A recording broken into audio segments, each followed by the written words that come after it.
Howdy, howdy. I'm Jolly Green, and I'm here to introduce you to the 8 different play personalities and how they can help you have fun along your long-distance hike. Come join me as I talk about Dr. Stuart Brown and how each of his different play personalities can be an absolute boon in trying to think of different ways to have fun along the trail. I'm going to go through all 8, and I'm going to give all of you a free idea or two on how each of these play personalities could possibly have fun while doing any kind of long-distance hiking. Come join me on the Jolly Green team. Now, some questions before we start getting into this. Who is Dr. Stuart Brown? And more importantly, who am I? Well, starting with the most interesting thing first, I am Jolly Green. I am a successful Appalachian Trail thru hiker, but more than that, I'm someone who was motivated and happy and enjoying every day I was out there through hiking the Appalachian Trail because I had the right mindset. And more importantly, it's a mindset that I can teach all of you. So stick around and I'll show you exactly how in this episode, 8 scientifically guaranteed ways to have fun along your thru hike. I'm going to be putting timestamps below for each of the different personality types so you can skip around to whichever one you think might do you best. There's good information to be had about all of the different play personalities, and I'm sure you can get useful information no matter which ones you identify with. There's no wrong ways to have fun, but let's look at all the ways that people do have fun. Now, before we start getting into this, who is Dr. Stuart Brown, and why is it that I'm going to be using his research in trying to explain how to have fun in the most grueling of thru hikes and the most exhausting of circumstances? You see, Dr. Stuart Brown is a clinical psychologist at the National Institute of Play. This has been his entire career, and through a participant study of over 5,000 people of all different age groups, Dr. Stuart Brown has been able to figure out 8 distinct different play personalities and label it as to how people have fun. I'm incredibly motivated to tell you how you're going to have fun on your trek. The best part is, it works for thru hikers, but it works for non-hikers too. These are just human nature. Welcome to the Jolly Green team. I'll be your guide. So, stick around, because I can guarantee that there's at least one piece of advice on this list that is guaranteed to help you out. First up, we got one of my personal favorites, the Joker. You see, the Joker is someone that really likes to play pranks, involve other people in fun, or just generally have a silly time. What could you do to possibly involve a little bit more of the Joker into your life? Does this play personality vibe with you? The Joker enjoys being silly and making other people laugh. They're usually the life of the party, and everyone appreciates having one, even whenever the joke's on you. But, hey, that's all the joy of having one of these people in your group. And they play a very vital role in your thru hike.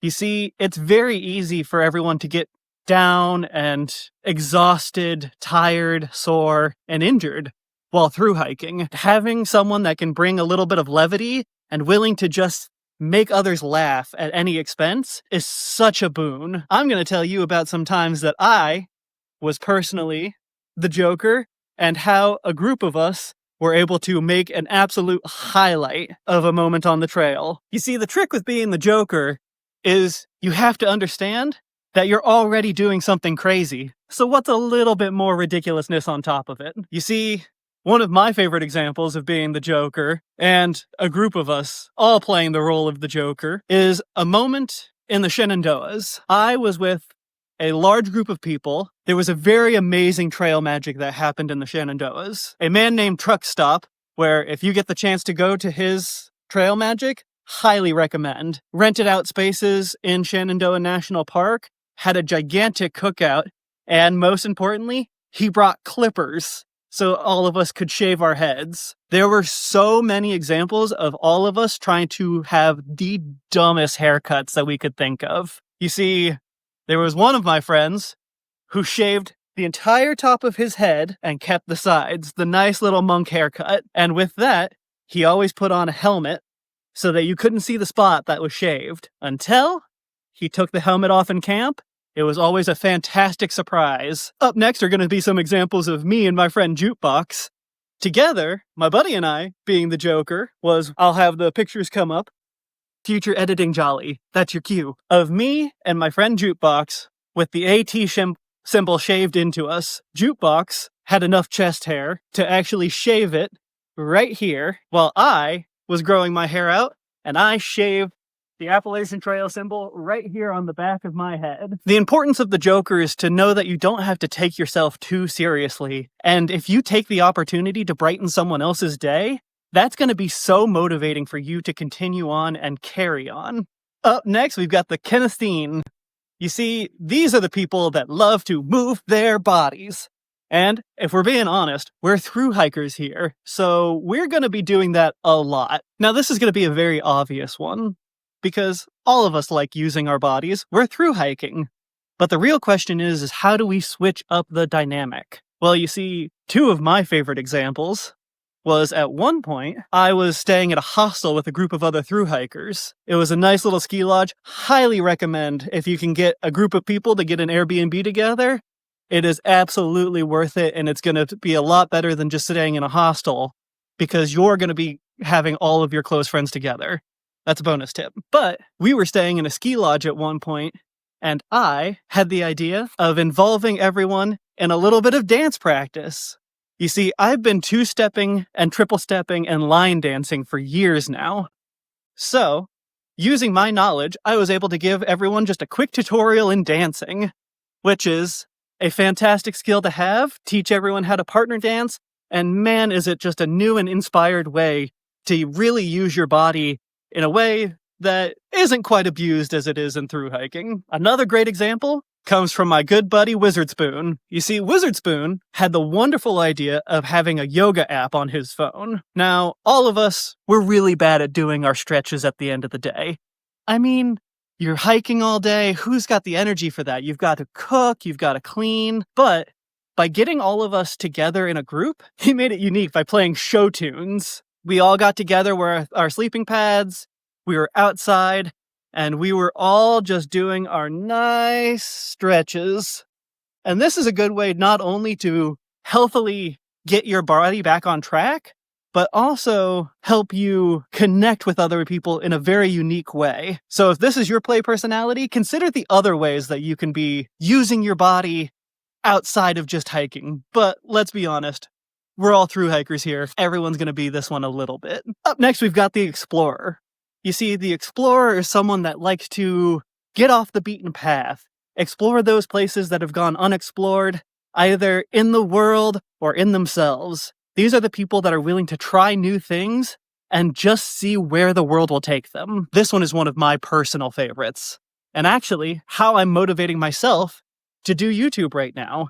As you can see, I'm out here in the world because it's a lot easier for me to go to a specific place and do something unique and also get the filming done for this YouTube channel. Now, you think this one might be easy, but I think it's actually one of the trickiest ones on our list. Because yes, we're all going for a fun adventure out in the woods, but honestly, we can still get stuck going down the same trail every single day, and a lot of people can get really burnt out on just the monotony of it. And so, the Explorer is someone that tries to inject a little bit of uniqueness into their day. Simply put, these are the people that are the most likely to say yes to side quests. One of the best personal tips that you can do on any Appalachian Trail or thru hiking journey. Remember, you're here to explore the world, but there's a lot more ways to do it than just exploring the world. There's also ways to explore new hobbies and talents in a world entirely outside of yourself. You see, by taking the time to pick up journaling or setting up time for meditation, which were both things that I saw people picking up along the trail, a lot of people were exploring more of their own introspective side while being able to go out into the world, test their limits and their body to a new extreme. Up next, we've got the Competitor. These are the people that are rootin' tootin' and fighting, ready for that FKT. But if I'm being fully honest, this is the one I identify with the least. I'm going after the FKT, the funnest known time, not the fastest known time. There are still ways to, even if you're not a highly competitive person, be able to inject a little bit of competition into your day. You might not be going for the FKT, but you could always be beating your personal record. You could always be aiming for the next highest. And the best way to do this is to involve other people. Going back to my buddy Jukebox, love you. He and I, in the Shenandoahs, realized that it was incredibly flat. And so this was our best time to try out a marathon. So we left a fantastic trail magic, the one with truck stop, and we made the decision that no matter how badly we slept, how incredibly hungover other people were, if you're gonna party hard, you gotta hike just as hard.